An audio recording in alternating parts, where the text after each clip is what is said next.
Hey yo, I want to eat your dog. I really like dog. You know, them animal on four leg with their beautiful nose. Their meat so tasty.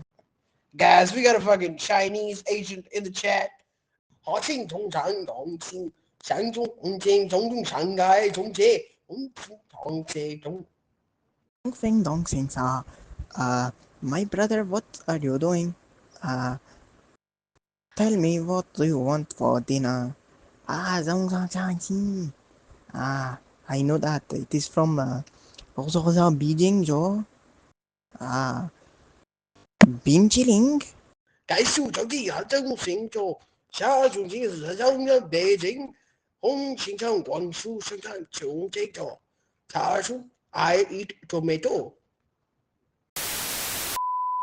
Well, you see, during my time at Oxford, I was, let's just say, blessed to be able to study the intricacies of the Sudanese Civil War, and it is imperative that the Sudanese Revolutionary Army be condemned by all those who claim to value the ideals of civilization, and it is essential that the UN intervene in the civil war to ensure the security of citizens and non-combatants.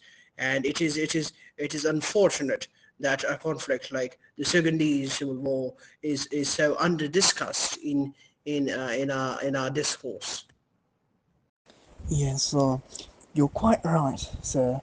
The Sudanese War is quite underrated, if I do say so myself, for a lack of better words. But you are quite right, you are correct, that it is not mentioned enough. Well, Mr. Royal, I must commend the breadth of knowledge you have displayed on the subject of the Sudanese Civil War, which is often, let us reiterate once again, an under-discussed matter of international politics. Now, I do appreciate your efforts on highlighting the Sudanese Civil War, but it is equally important that the killings in the Papua New Guinea be popularized, and the matter and the complex intricacies of the conflict be explained to the Western public so they may be able to condemn the awful human rights violations being perpetrated by the Indonesian government in the Papua New Guinea, where I might add, I happened to find a rather interesting tribe which took me for a god and gave me a fellatio. Right, of course, we're going to turn into news commentators now, and we are going to be talking about the war, but I may accidentally start talking about what a shot by Rhode Island newcomer, Mr.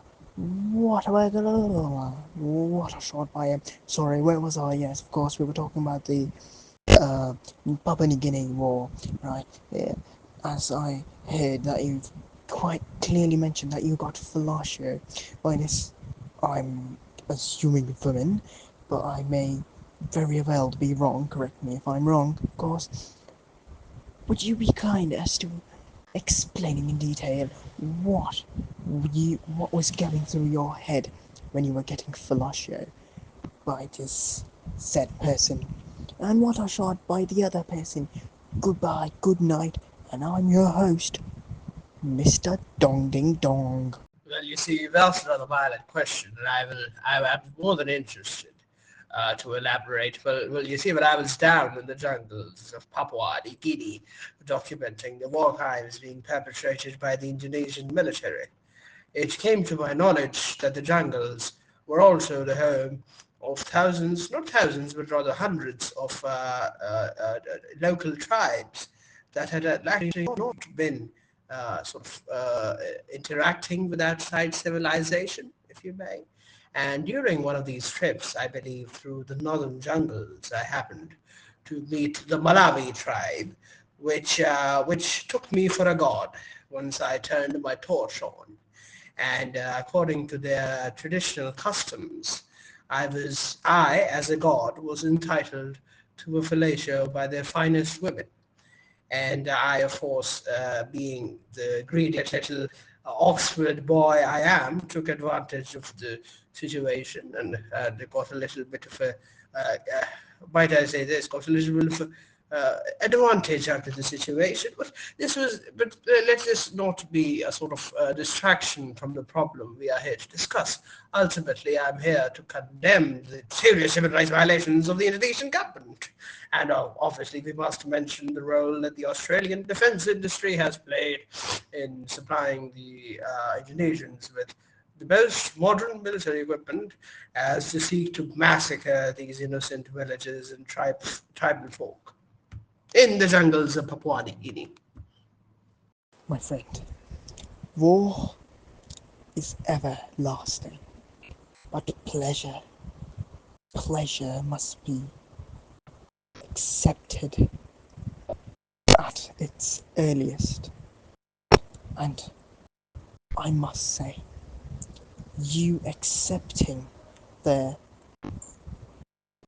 different tradition was very kind of you, and I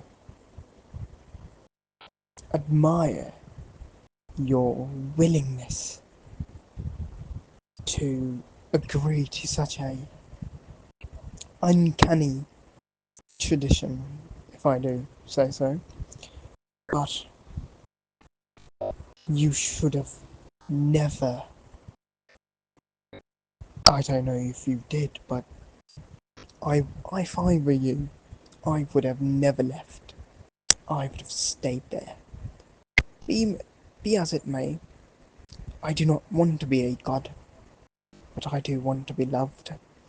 And if there's a problem with that, I say, take it up with whoever the fuck you think is better than you. Are we so uncivilized that we would make professional boundaries an obstacle to what is, let us be honest, a matter of love and affection? You see, love is not real. I don't believe it's real. Of course not. Why would love be real?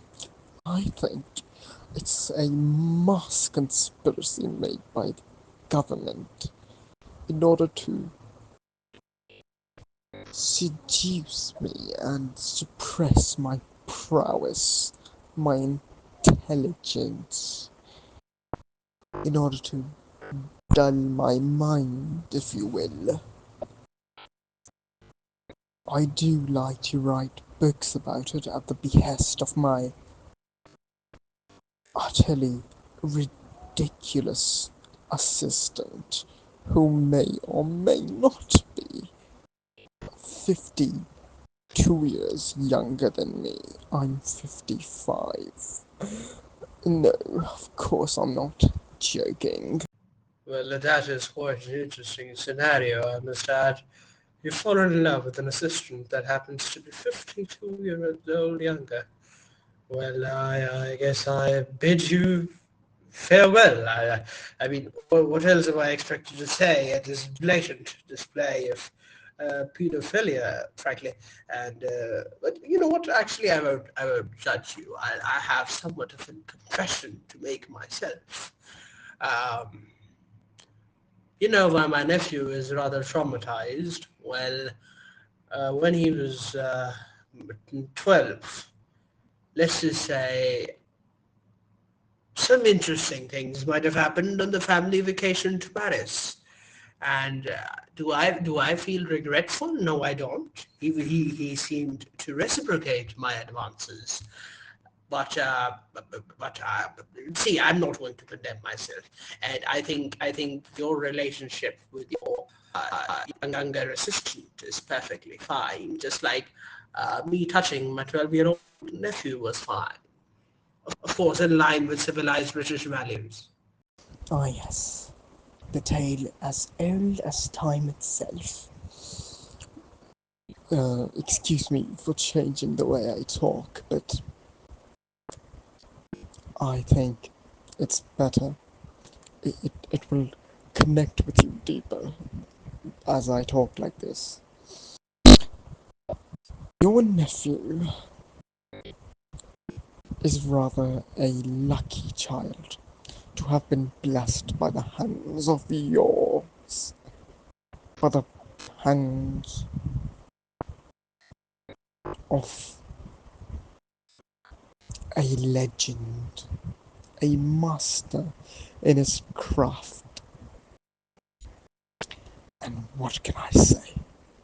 The uncle, the uncle is a beautiful thing, is a beautiful relation.